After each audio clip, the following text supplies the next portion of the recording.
Classes of Nazirites. Those who volunteered and those who were such by divine appointment. The regulations governing volunteer Nazirites are found in the Book of Numbers, chapter 6. Either men or women could take a special vow to Jehovah to live as Nazirites for a period of time. However, if a daughter's father or a wife's husband heard the vow and did not approve, he could cancel it. New 30. 1-8. There were three principal restrictions resting on those taking the Nazirite vow. 1. They were to drink no intoxicating beverage.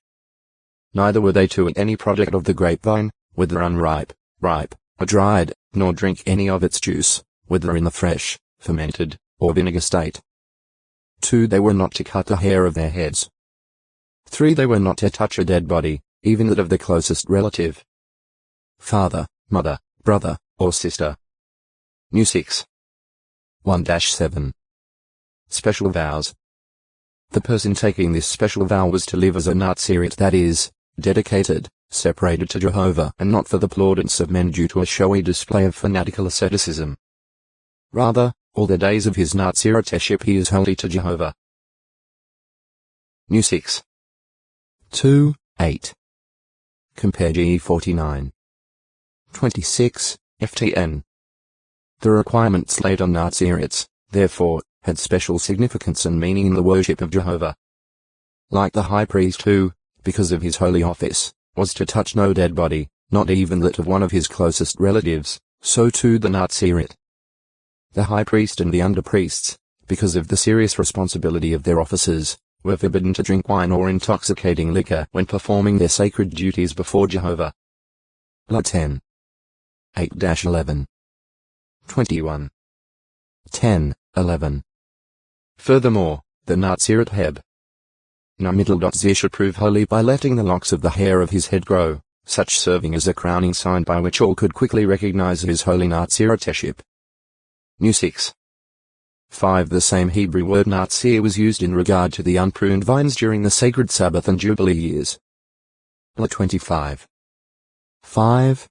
Interesting too is the fact that the gold plate on the front of the turban of the high priest, engraved with the words "Holiness belongs to Jehovah," was called do textoi acute miritra longo, near 478, one serving as a sin offering, the other serving as a burnt sacrifice.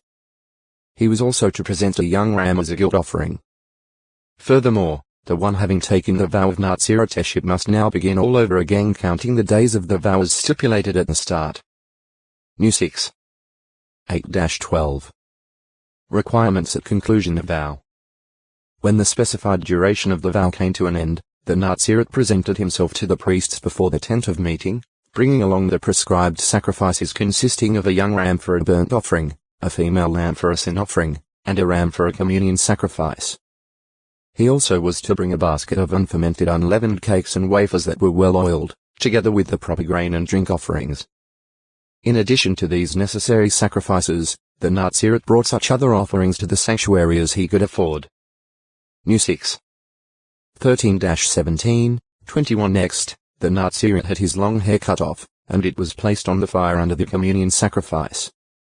Then portions of the offerings were placed in his hands by the officiating priest and waved by the priest as a wave offering before Jehovah. New 6. 18-20. It appears that in time the Jews made it possible for wealthy individuals to provide the necessary sacrifices, as an act of charity, for persons of little means who desired to take the Nazirite vow. This seemed to be the recognized custom that the Apostle Paul took advantage of upon arriving in Jerusalem at the end of his third tour, to allay the false rumors that Paul had been teaching all the Jews among the nations not to walk in the solemn customs of the Jewish nation. Paul's Christian brothers recommended the following plan. "We have 4 men with a vow upon themselves," they told Paul. "Take these men along and cleanse yourself ceremonially with them and take care of their expenses, that they may have their heads shaved." Act 21. 20-26. As to the length of time that one might be a Nazirite, this was optional with the one making the vow. Jewish tradition, not the Bible, said it could not be less than 30 days, for it was thought that anything less than that degraded the solemnity of the vow, making it commonplace. Lifetime Nazirites. In the case of those appointed as Nazirites by Jehovah for life, being singled out by him for special service, They took no vows and were not bound by a limited period of time, the days of which were recalculated from the beginning if the vow was broken before being completed. For these reasons Jehovah's commandments for them differed somewhat from his requirements for voluntary Nazirites. Samson was such a God-appointed lifetime Nazirite, having been divinely appointed to be such before his conception. Even with his mother it was not a discretionary matter. Because her son would be a Nazirite, she was commanded by the angel to observe special regulations. Not to drink wine or intoxicating liquor or to eat anything unclean during her pregnancy. JG 13. 2-14. 16. 17. Regarding Samson, the regulation was that no razor should come upon his head. JG 13. 5. However, no prohibition was placed on his touching dead bodies. Hence, Samson's killing a lion, or his slaying 30 Philistines and then stripping the corpses of their garments, did not profane his Naziriteship. On still another occasion, with God's approval,